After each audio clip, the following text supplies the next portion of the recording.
Say, "Praise be to God! He will show you His signs and you will recognize them. Your Lord is not heedless of anything you do." Quran 27:93. This is a communication to be transmitted to mankind so that they can be warned by it and so that they will know that He is one God and so that people of intelligence will pay heed. Quran 14:52 and many other verses, God emphasizes that one of the most crucial purposes of the Quran's revelation is to invite people to ponder.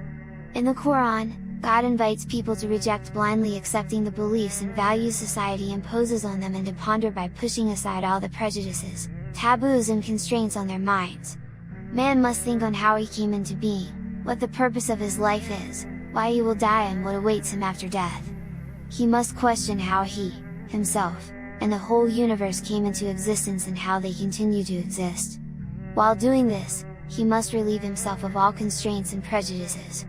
By thinking while isolating his conscience from all social, ideological and psychological obligations, the person should eventually perceive that the entire universe, including himself, is created by a superior power. Even when he examines his own body or any other thing in nature, he will see an impressive harmony, plan and wisdom at work within its design. Concerning this point again, the Quran guides man. In the Quran, God guides us as to what we should reflect on and investigate. With the methods of reflection given in the Quran, he who has faith in God will better perceive God's perfection, eternal wisdom, knowledge and power in His creation.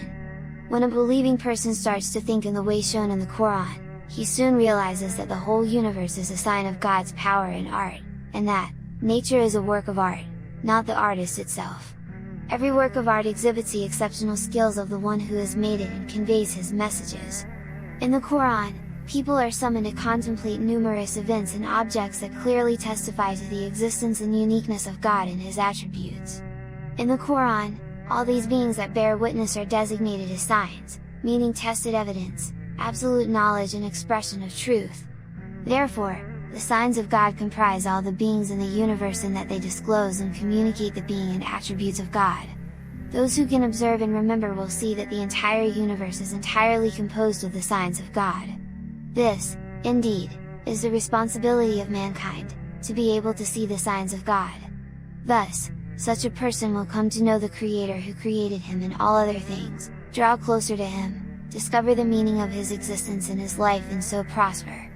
Each thing, the breath a human takes, political and social developments, the cosmic harmony in the universe, the atom, which is one of the smallest pieces of matter, is each a sign of God, and they all operate under His control and knowledge, abiding by His laws. Recognizing and knowing the signs of God calls for personal effort. One will recognize and know the signs of God in accordance with his own wisdom and conscience. Undoubtedly, some guidelines may also help.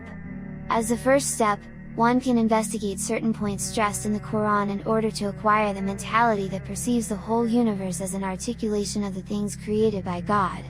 God's signs in nature are emphasized in a chapter called the Bee. It is He who sends down water from the sky. From it you drink and from it come the shrubs among which you graze your herds. And by it He makes crops grow for you and olives and dates and grapes and fruit of every kind.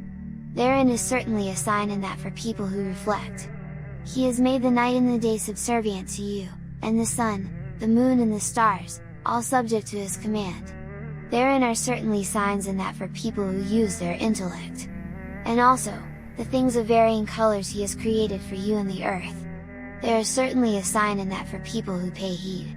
It is He who made the sea subservient to you so that you can eat fresh flesh from it and bring out from it ornaments to wear. And you see the ships cleaving through it so that you can seek His bounty, and so that perhaps you may show thanks. He cast firmly embedded mountains on the earth so it would not move under you, and rivers, pathways, and landmarks so that perhaps you might be guided. And they are guided by the stars. Is He who creates like Him who does not create? Oh, will you not pay heed?